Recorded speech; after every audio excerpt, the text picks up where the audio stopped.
Yo guys, welcome back to the channel. This is part 2 of my X-Men 97 episode 7 review.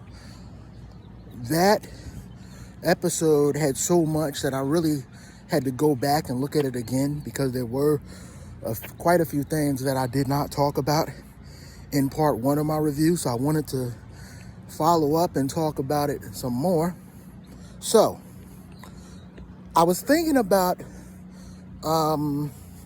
actually the final part of the episode, the final few scenes with Bastian and how it was revealed that Magneto isn't dead.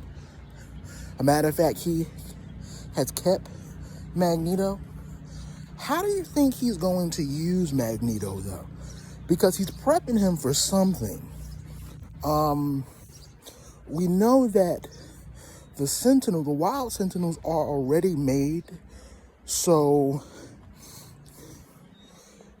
I don't think he's gonna use the Sentinel. I don't think he's gonna continue to. I think he did use Magneto a little bit when it comes to the Sentinels, but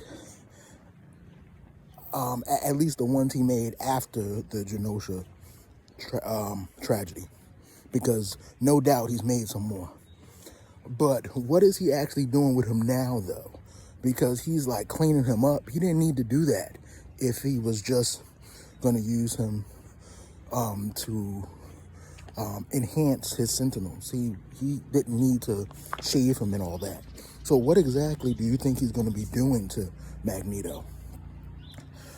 And the other thing I'm wondering is when it comes to his character, Bastian's character, how do you think Apocalypse is going to play into this? Because in the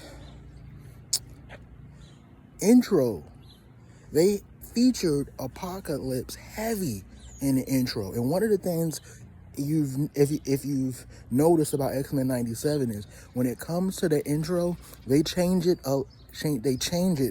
based off the episode. So being that Apocalypse is heavy in that intro, how do you think he's gonna play into all of this? And do you think he's going to be a big part of the finale, or do you think he's gonna be at the very end of the 3-part finale? And do you think Professor X is gonna come back in the beginning or at the very end? And I thought something was interesting to kind of go back a little bit was the conversation that the X-Men were having, particularly Beast, when he made mention that about Charles' dream and how it may have been a little too nearsighted. Do you think that when he comes back, meaning the professor, do you think that the X-Men are gonna be all in on his goals? Because now that they see where the consequences of having Xavier's dream, do you think they're gonna be all in, or do you think that's gonna cause a rift between Xavier and his X-Men? I mean, they follow him, they do believe in his dream, but I think everything that's happened definitely has caused them to rethink about it.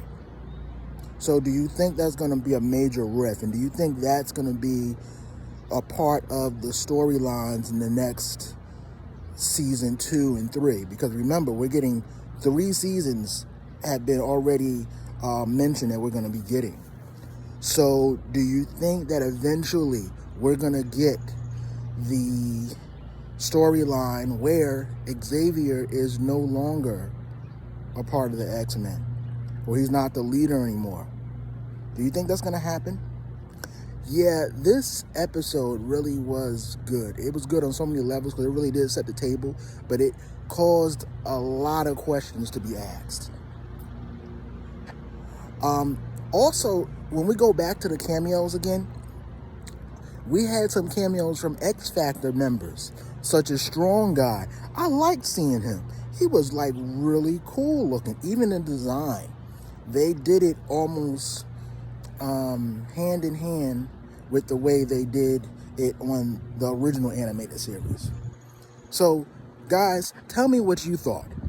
I know there was probably tons of other things that I didn't talk about that you probably can break down. And if you want like a detailed description, there is a YouTube channel. It's Comics Explained. Rob from Comics Explained. He gives such insightful breakdowns on his channel about everything comic related. But these X-Men reviews he's done have been really cool to listen to. So like, comment, and subscribe. Tell me what you think. If you think that I'm missing the mark on some of these, or some of these questions are crazy, let me know. Let's talk about it.